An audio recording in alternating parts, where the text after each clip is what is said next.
If you're a maintenance supervisor for a commercial property, you've had to deal with everything from leaky faucets to flickering light bulbs. But nothing's worse than that ancient boiler that's lived in the building since the day it was built, 50 years ago. It's enough to make anyone lose their cool. That's where Grainger comes in. With industrial-grade products and dependable fast delivery, Grainger can help with any challenge, from worn-out components to everyday necessities. Call, click Grainger.com, or just stop by. Grainger, for the ones who get it done. This is Mark Gunn Media. Hit it! Welcome to Gunshots Straight from the Hip.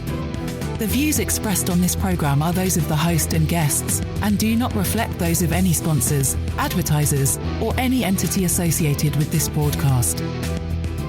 Here is your host, Mark Gunn. Welcome to Gunshots Straight from the Hip. My name is Mark Gunn. We have been on a little bit of a hiatus, and for good reason. Real life gets in the way. And we decided to do a little bit of retooling as far as the podcast goes. I mean, in the past episodes, which are available wherever you get your podcast, we go heavy on political and social issues. And over the last little bit, we've decided, well, we want to go a little bit more into the human condition, more slice of life. So my goal with this podcast is to introduce you to some very unique and unusual people that have rather unique and unusual stories. And the young lady that you are seeing right now is somebody I've been trying to get a hold on this podcast for months. And when it comes to the subject of transracial adoptions, people hear that and they go, but typically people just simply don't know the facts. For instance, transracial adoption in this country is not as prevalent as a lot of people would think. And when you break it down racially, you're looking at maybe 10% of Black children or children of color are actually adopted by white foster families, whereas 51% of white children are adopted by white families. But here in this case, this is a rather unusual case because let's take everything I just told you and flip it. So ladies and gentlemen, let me introduce you to my buddy, my pal, Brandy David. Brandy, how are you, love? I'm great. Thank you. Yeah, everything you just said is, facts, and very, very seldomly, I mean, we're talking 2023, we almost never see, white people that are adopted into, Black families, be it African families or African American. In my case, it was a mix, of family members that actually came here from Nigeria and in African American. And I make that distinction because that's very, very important to say.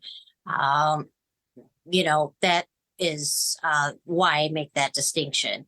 When you have a mother that's learning how to drive for the first time in Detroit, Michigan, and she goes down a one-way street, you need to make that distinction.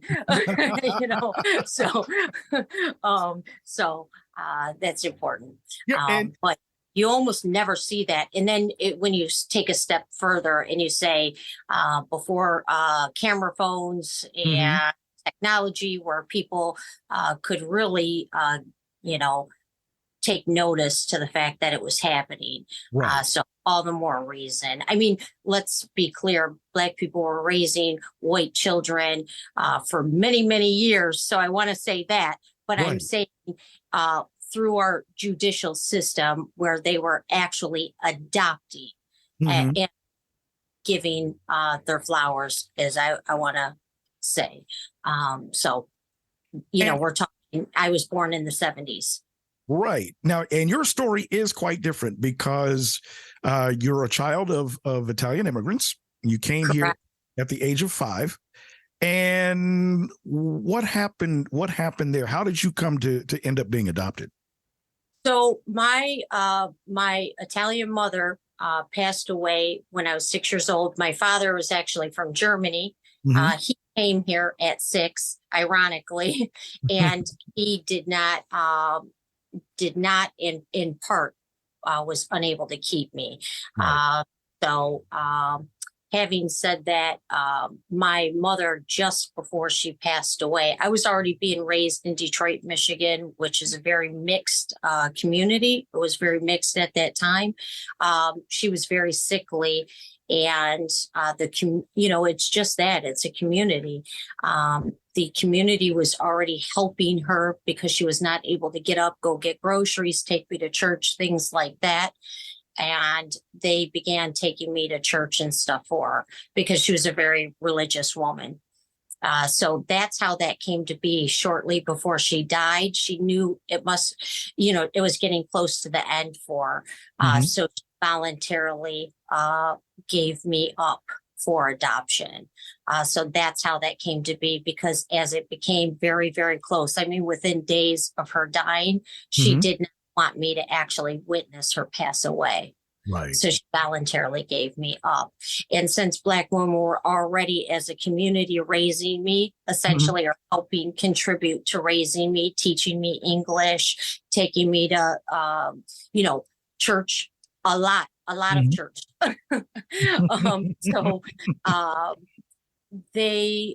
It was just a natural transition for me to be placed. There was a local orphanage, actually, and that's how it came to be. And it was not an easy transition for me to be adopted by one of the women in the home. One would think that it would have just been as simple as somebody being able to legally adopt me, but there was a lot of resistance by the government. And to your point, because when you were adopted, from what I remember, you didn't speak any English and you were learning. Correct. And B, as far as transracial adoptions are concerned, back then and to a degree now, they were pretty much frowned upon. So, correct. It wasn't easy for a white family to adopt a Black child, let alone a Black family to adopt a white child. In fact, I think it was harder, right? Correct. And it's still, from, my, and I know that I get a lot of backlash for speaking out the way I do, because I try to use a lot of humor, but it's still hard to reach people and have them reach reality, as I call it. But statistically, I just tell people, look at the statistics. Statistically, we're in 2023 and it's almost unheard of. It's not as though, this very loving community of people are just simply unwilling to adopt white children. That's just not the case. It's a matter of there is resistance. There is resistance by the government. I mean, the government is predominantly run by white people. Yeah, right. So it's this is simple math, so the fact of the matter is that if white people themselves are having resistance, even adopting white children, Black children, it statistically doesn't make sense that Black people will have an easy time adopting white children. So certainly you go back, like I said, I'm in my mid 40s. You go back to 70s and 80s, they certainly weren't going to make it an easy path for anyone of color to adopt me. And they certainly put up a bunch of barriers. So, yeah. And what's unfortunate is that, like I said, I was already being raised in a community that was teaching me English, taking me to church, feeding me, clothing me. I mean, so it just didn't make sense to not make that an easier, more natural transition. The government. The fact that you were already being raised by this family had to be brownie points for the government to say, it's like, okay, she's already there. And even though we don't want this to happen, even though it's, we frown upon this, it doesn't make sense to not let this adoption take place. Correct. correct. So that's why I speak out against racism. That's why I ask people to listen and say, I'm telling you as a white person that there is very clear racism happening in our country, happening in our government. It doesn't, I didn't wake up one day and say, let me tell you this whole fabricated story and where's the benefit for me. I could have easily stayed silent and had all of the full benefit of being a white person. Clearly, right. You know what I'm saying? And I certainly, there are all these privileges, if you will, of being white. And I'm saying that Black people are being discriminated against, and other marginalized groups that are people of color. And that includes what I witnessed on some level of, pockets of our community that were Asian and, Pacific Islanders. There weren't as many, but certainly we had little towns within Detroit called like Little Asian, things like that you would, befriend and whatnot. But for me, what I can speak to firsthand, having, been raised until 16 by an all Black family, all Black church, that I reaped the most reward when I be sent to a better school system than my sisters. There was always, we'll do better by her.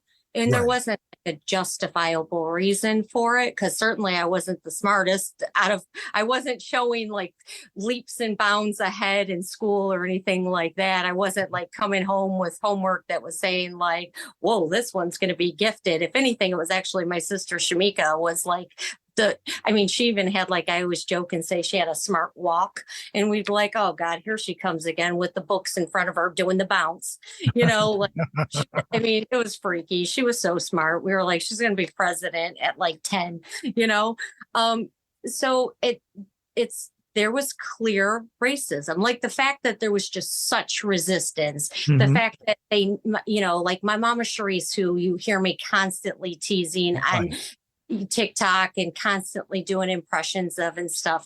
The fact that there was never a legal adoption, there was just, they kept me in a small orphanage or children's home. And she was my mama, but unofficially. That is really troublesome that there was never a legal adoption. Let me ask about that. So, for all intents and purposes, your mother had custody of you. I technically was I kept getting shuffled around in different, homes. First, I started out in a large, they kept trying to place me with distant relatives that I had never met, like trying to locate them. So when you get placed in the system, what they'll do is they'll send out letters to any random person they think you might be related to, and see if they want you. And there's the problem. It really displays racism. If they think you might be like a 12th cousin twice removed, they'll send out relatives so they can skin match you with that white person, because anything to make sure that a white person is adopting this white child. And so that happened just for years. All the while, my, like Mama Charisse and Daddy James were going through all the legal steps to adopt me. They jumped through hoop after hoop after hoop. And keep in mind that they're both went to Division I schools. We're talking educated, that to this day work for the system. Oh, okay. Once again, we are talking with Brandy David, who is a friend of mine from TikTok, talking about transracial adoptions. Hers is a case that is one of the most unusual, because typically when you talk about the issue of transracial adoption, it's usually white families adopting Black children. But this was a case where it was the other way around. And growing up, you said you were with the family until 16. What was growing up like? Because I know one of the big issues when it comes to this type of thing is being culturally aware. You coming from an Italian family, being raised in a Black household, what was that like in your formative years? So honestly, up until 6, I already had a lot of exposure to, like, all my friends were really Black. Detroit, like I said, is you're already kind of part of the community. And my mother had already sent me. I mean, I was going to First Baptist Church of Detroit, which is kind of unusual for an Italian woman to send you to, a Baptist church. Right. So I really had a lot of exposure already. And then, honestly, I like when I, joke and brag about, like, I was loved so good that I didn't notice I was white. Clearly I noticed, but I was being treated very much like everyone else. I mean, the discipline was really the same. I mean, we would do crazy things like try to sneak and put my hair in braids and stuff. And I did, I mean, crazy. Like, it would take like a week to get hair grease out of my hair because like a week. We would just have to keep washing it. But then there would be other things like, I had to get lotioned up differently because, like, when I go outside, if we didn't put like a ton, my mama would go overboard and put so much lotion on me. I looked like I had some kind of weird disease.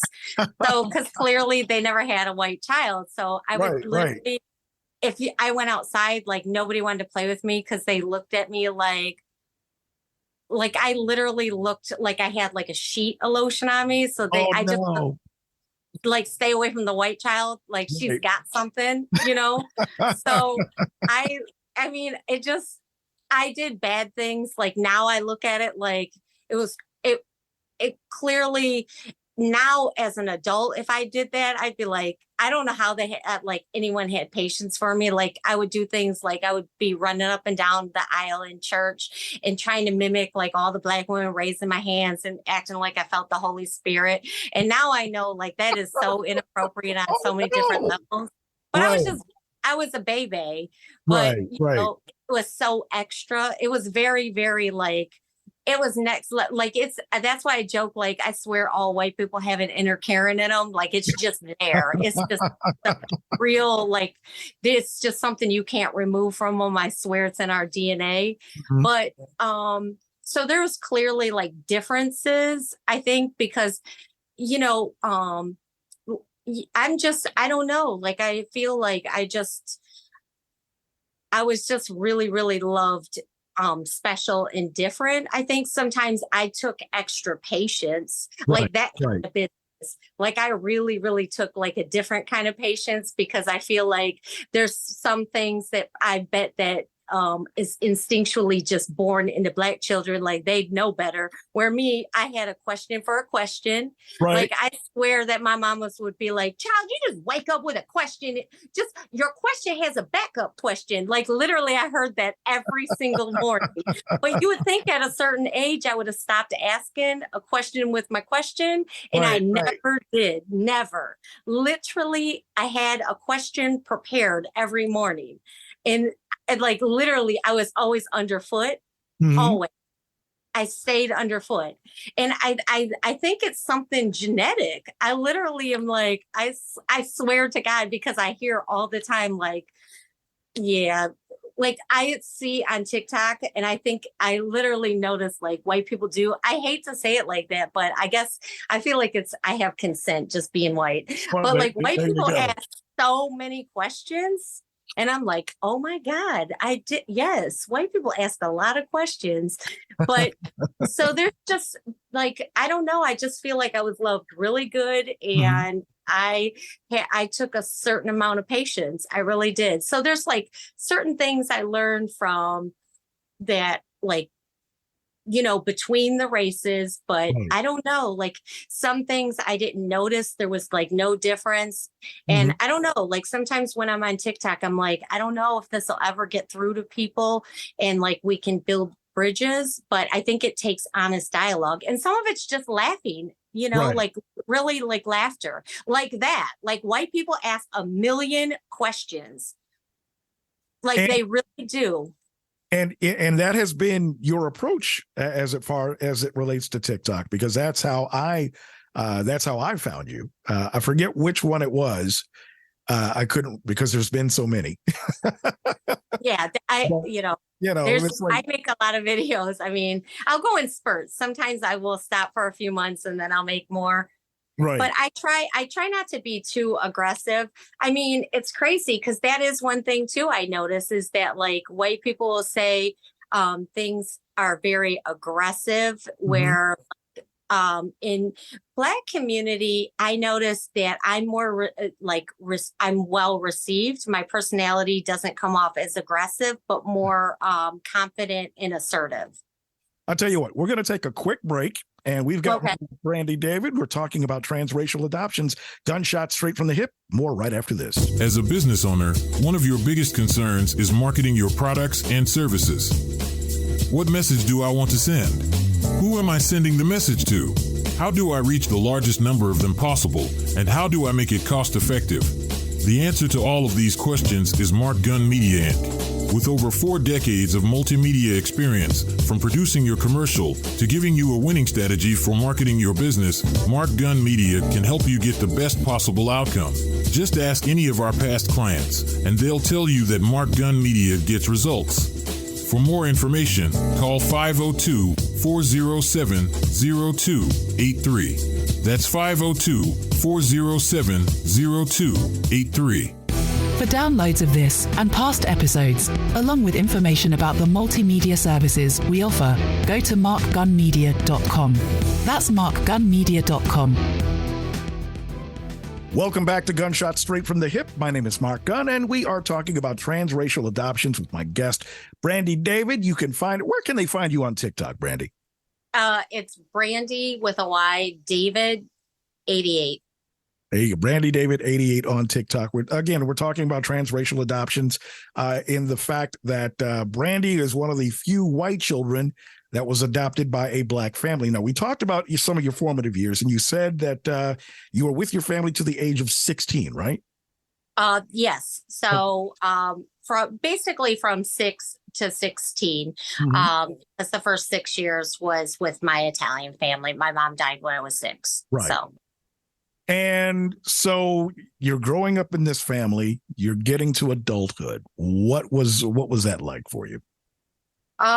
So I always tell people, I feel really blessed. I mean, there were experiences that were, I don't touch on it a whole lot because I feel like I believe in manifestation. So if you spend a lot of time speaking negative into the universe, you'll attract more of it. But I also believe that it's educational for those that have had troubles in their childhood. So I also honor that and try to teach kids that it's not where you've come from, it's where you're going. So I did have to have like visits with some distant biological relatives and things like that because I still was, for all intents and purposes, property of the government. So when I went on visits and different things, I've spoken about that where I did get, unfortunately abused. And it speaks to the volume of how important it is that the government changes. It's racism so prevalent that it was so important that the government kept trying to place me with white people that kept getting sexually abused and things during those visits. And then it would be the responsibility, the government kept putting it on Black people to fix me up and heal me, if you will.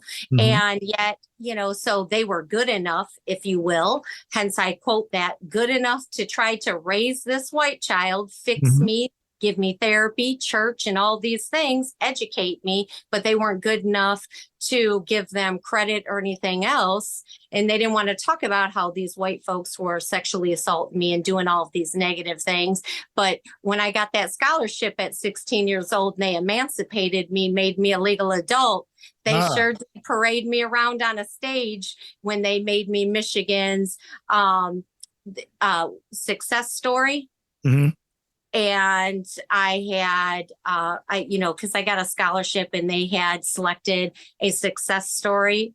And they had this like big black tie affair for the centennial dinner. Right. So when they were raising money for the state of Michigan, they selected me to do their public speaking. And they didn't invite my family to the event. So you were basically their poster child.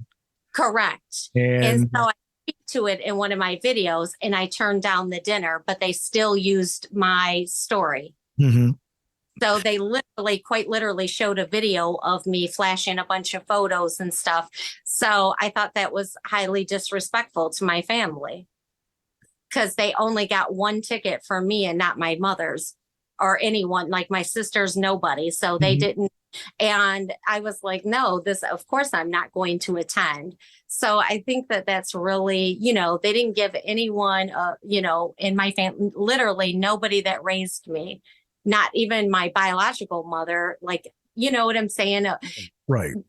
For the first 6 years that had, dedicated life to us and had the foresight to leave me with the Black community to raise me. So I just thought, no, you want all the glory, but honestly, if it was up to you, who knows what would have happened to me.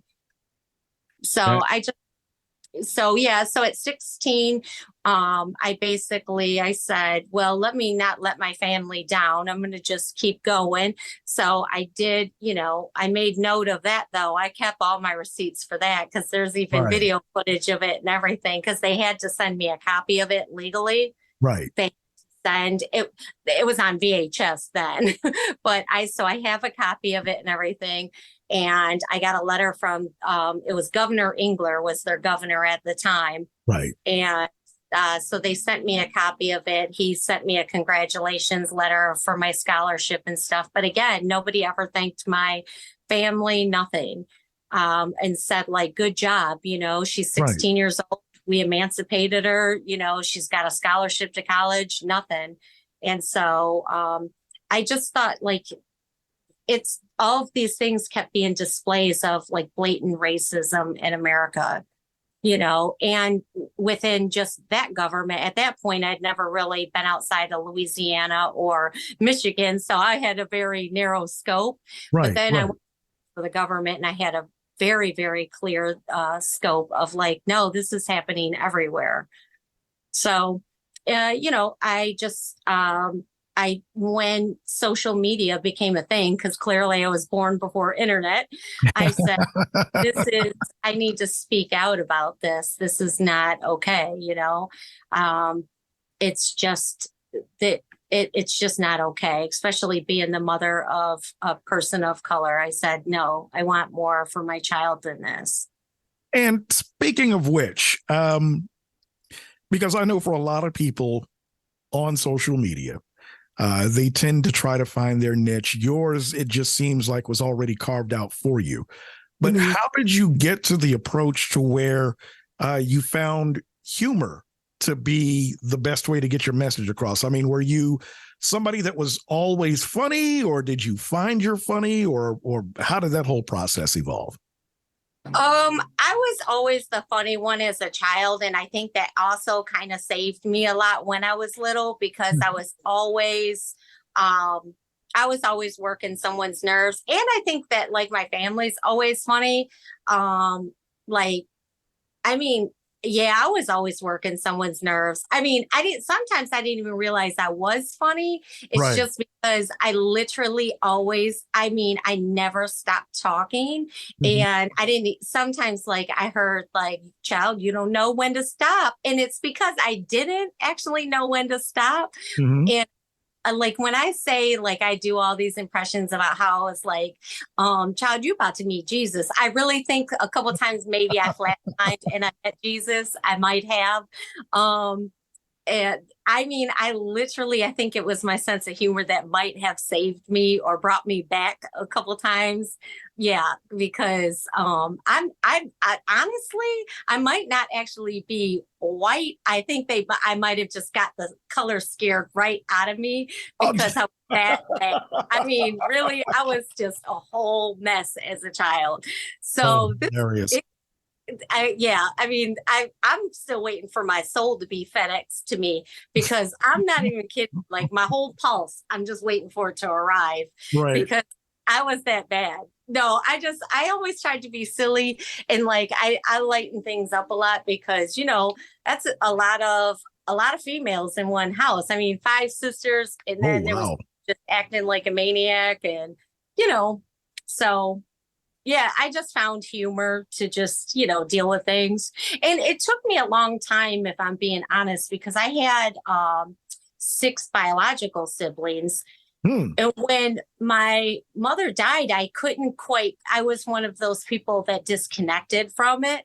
Yeah. I couldn't quite cope. So I think my way of coping was through humor. So I think I just learned early on to use humor as a coping mechanism. Now, have you connected with your biological siblings? Yes. I even use humor with that too, and kind of joke that, we waited a long time just so, we wanted to make sure that we had mediators there, Black mediators, just to make sure that there was no accidental pregnancies. Because white people do white people stuff. And no, I'm joking. No, we all did meet, and I'm happy to announce that there was no marriages involved. We met, and there was nothing weird happened. They're actually really great. We only connect once in a great while. My little biological sister, and I are closer. I don't talk about it a lot on TikTok to respect their privacy, but my biological brother and sister, there's not a huge age difference. We were half siblings. Right. And I actually tried to adopt them.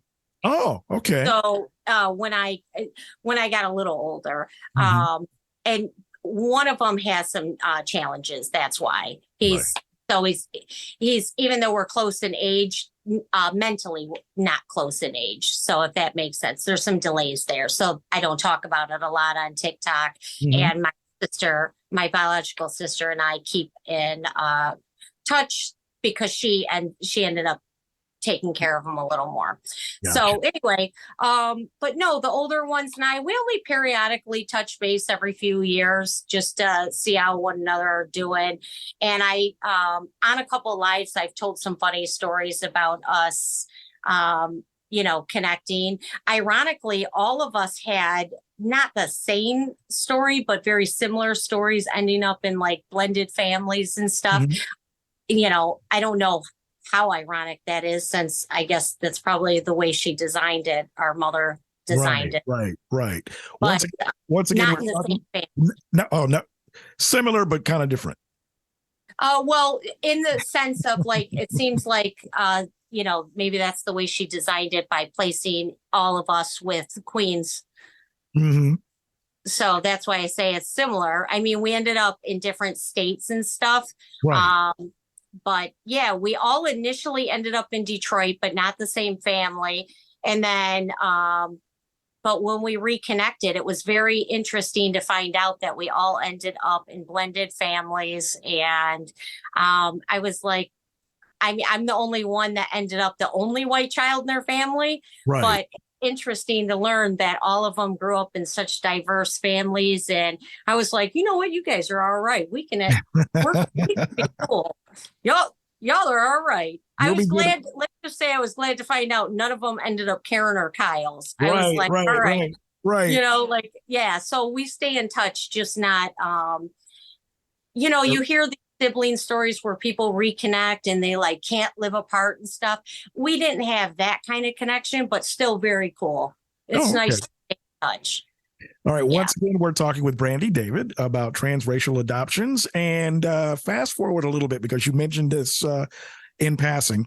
And it's Ironic, but at the same time, it's not. You said you do have a child of color.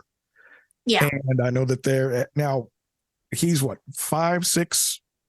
He's 6. He's 6. Okay. Almost 7. Oh. Killing me. Okay. Now, with raising a biracial child, what kind of challenges have you as a parent run into, if any? One of the biggest things that some people might think that I'm a little, I don't know, snotty about this or whatever word they might choose. I'm very firm about, I don't like people touching his head.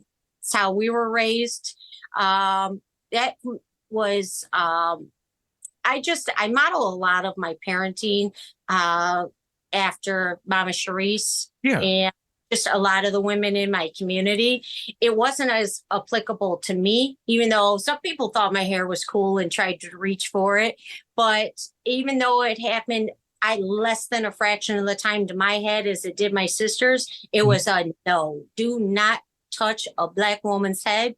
And now I see people wanting to do that with my son, because even though he's really light skinned, I mean, he's light, even though you can't tell him that. But it's a little fro, you know, and it's kind of, it favors mine. But I started setting those boundaries with him as a baby that I didn't, because it's strange, more adults do it than children. But I knew he would go to school with a lot of Caucasian kids in the daycare that he was going to go to. So I said, he came home one day, I picked him up from school, or daycare at the time, and he was crying because he's firm about his boundaries. And a child had their hands in his hair, and the teacher didn't, she didn't think it was a big deal and was like, he's so upset about this. I don't, all it was just little kids were trying to touch his hair, and one kid led to another kid, and he felt very overwhelmed by it. Well, yeah. And it's like, I told her, I said, well, I'm sorry. We do not let him have anybody's hands in his hair. And I'm glad that he had really stayed firm on his boundaries because he was pushing the kids away from him. I'm very firm about that. I think with biracial children, with any children, but especially biracial children, sometimes people get fascinated by them having fros. And, because sometimes with him being light, they can't tell what his race is. So it's all the more fascinating because they're like, oh, wow. They want to see if his hair's soft or if it's thick or that it's a textural thing. Right. And so it's interesting, especially with adults, that they think they have consent to reach for children's heads. Like, I sometimes visualize and I almost laugh about it and think, can y'all imagine just walking up to somebody in a supermarket or something and I just reach over and grab your head? What in the Lord? You cannot do that. I do not touch folks' head. That is so weird. So that's one of the biggest challenges. I know it seems so minor, but I think if my son lets down his defenses and you touch his head, what is it? Where does it stop?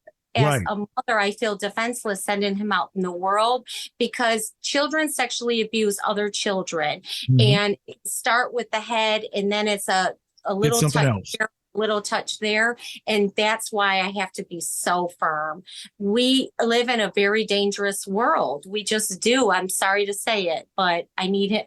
So I get scared about that. And the other thing is that because he is so fair skinned for being biracial, is he asks a lot of questions because he's 6 and he's very intelligent, and he asks, and now that I'm divorced, he will ask things like, is daddy not going to love me anymore because I'm light like you?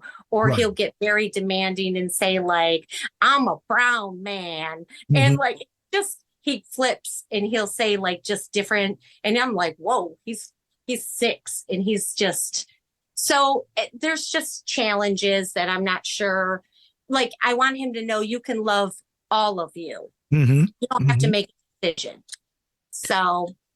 And, one of the things that I know for certain, and I see discussions about this all the time, where people will try to assign a race to a biracial child. Mm-hmm. And you have to tell them, it's like, look, what you think doesn't matter, because it's going to be their experiences that shape how they self-identify. Yes. And it's not, it's not a knock against one parent or the other. It's just what this child has gone through throughout his time in this society. So I know it's important to, and you've already touched on this, is to make sure that he has a full breadth of his culture on both sides of the family. With your rather unique background, that has to be a mosaic that is absolutely insane. And he's loved so good. Like, we're both, as parents, we're always going to love him. And I try to tell him that, like, you wouldn't be here if we didn't both love you. Like, we love you. That's all that matters, is mommy and daddy love you. That's it. It's not a decision. We don't love a part of you. We love all of you. Mm-hmm. And, with you being a parent, single parent, and a career woman, what was your degree actually in? So it's crazy. I went to school and all I did was go for general studies. But while I was going to school, I was it's interesting. I actually randomly, right outside of high school, went to work in a collection agency. And then it started my career in finance. Long story short, I went to work for the government and I got into risk management. So I got into bank securities, and then next thing you know, I went to work in a very specific area for the federal government and finance. So that's it. I never intended on working in finance. I never intended to work for the government. It's just one thing led to the other. So I never actually even intended to go to school for finance or anything. That's not what I went to school for. It's just how things kind of played out. It was a happy accident. Let's call it that. Oh, okay. It's and then I retired after 15 years so I could become a mom, opened up a little store. After retirement, when my son started doing daycare, I opened up a ladies' boutique, which unfortunately, when COVID hit, I think I was talking to you about that a little bit before. Yeah. It ended up, I officially have closed it now because I was really struggling during COVID. So. Yeah, I was paying more to keep it open, and it was supposed to just be kind of fun, raise some money, and it ended up costing more than I was. It was not successful. Let's put it that way. So, yeah. So anyway, you gave it a shot. So I gave it a shot. Hey, it's. I would rather fail at something trying than have not at least gave it a shot. So right. And again, to bring everything full circle, because it's like, if you take a look at your life thus far and the path that it seems to have gone on, you and your family are a part of this mosaic that I think is going to end up being the future of mankind. I think you are going to see a lot more of these types of blended families. You're going to see a lot of multiracial children and exposure to multiracial cultures, despite the government's best efforts. It's something that can't be stopped. Now, for those that are in a situation where adoption is an option, or maybe there's a parent that has recently adopted a child or anything like that, what kind of, if you had to tell either an adopted child or an adopted parent one thing that was extremely profound in your life, what would that be? I would say, you know, don't ever give up.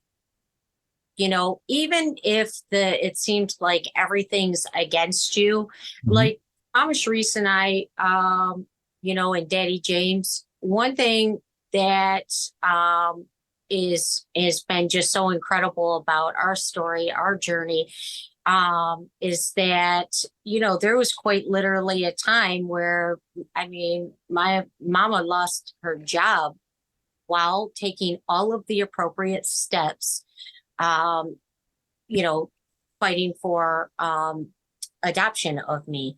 And you are today, you know, we're telling our story, and we're not going to, not all of it is my story to tell. And that's why I make it a point to not tell every part of it, because I don't want to be centered. That's, you know, because that's something that unfortunately white people tend to do, and that's not right. So I don't want to be centered, and it's important that my mama and daddy get their, you know, finally get their opportunity to be lifted up.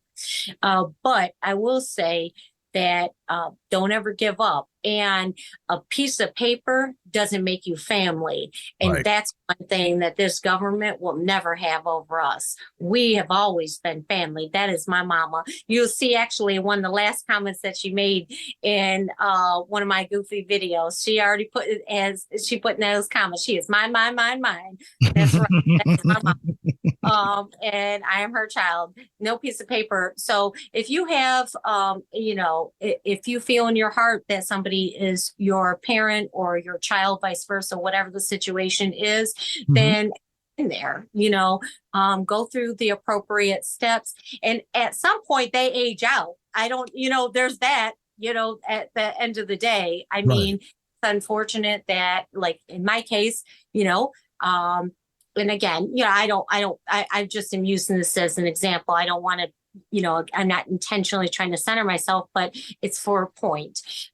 It's unfortunate that the system would have rather put me out on my own and made me a legal adult at 16 years old than had me in a family setting. However, I aged out, didn't I? Yeah, you did. Yeah, you did. So that's why I say, don't give up. Go through the appropriate steps.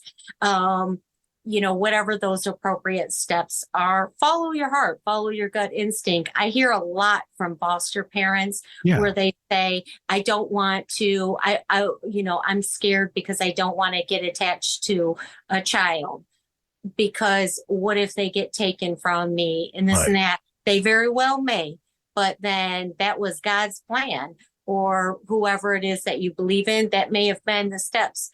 But you know, you have to, if your heart was in it to help the child, love them more than you love yourself. Because you may have only been intended to be in their life for 3 weeks, 3 months, 3 years, or whatever it is. My mom intended to be in my life for as long as she was for that part of our journey. And then we reconnected. There was a time where we could not be with one another, but look, she's done for my life. There was never a time, even though we couldn't physically be in each other's life, that she did not influence my life. I went on to go to college. I went on to be a business owner a couple times over. And every single day she influences the mother I am. And let me tell you, my child will tell you I'm the best mama in the world. You can't. So you get what I'm saying? Like my father, I mean, there's probably not a video I don't sneak in a way to praise my mom. You know, I'm just telling you. I mean, so if it's intended to be, that's what I would say. That's the best advice I can give, is that you've got to, you know, as long as you're doing it with a pure heart, because there's a lot of women out there who tried to adopt me for one reason or another, and I did not give them any kind of acknowledgement. As soon as I see them try to request me or something, I hit block instantly. Because I can't tell you how many times I see a woman on there that'll go, don't you remember me? I tried to adopt. Like, oh, I do remember you. And that's why I'm hitting this block button. There you go. There you go. So once again, we have been talking with Brandy David about transracial adoptions. Brandy can be found on TikTok. Her unique perspective, her unique brand of humor is what attracted me to you in the first place. And I remember one of our earlier conversations. I've got to get you on my podcast because yours is such a unique story. So I thank you for finally making it. Oh, thank you. I appreciate you so much. Oh, thank you. You've been listening to Gunshots Straight from the Hip. The views expressed on this program are those of the host and guests and do not reflect those of any sponsors, advertisers, or any entity associated with this broadcast. You can download this or any past episodes by logging on to markgunmedia.com, the Mark Gun Media YouTube channel, or wherever you get your podcasts.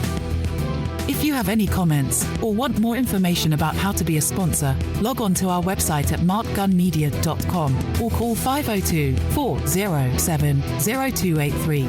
That's 502-407-0283. Thank you for listening. Mark Gun Media. No hype, no hoopla, just damn good work.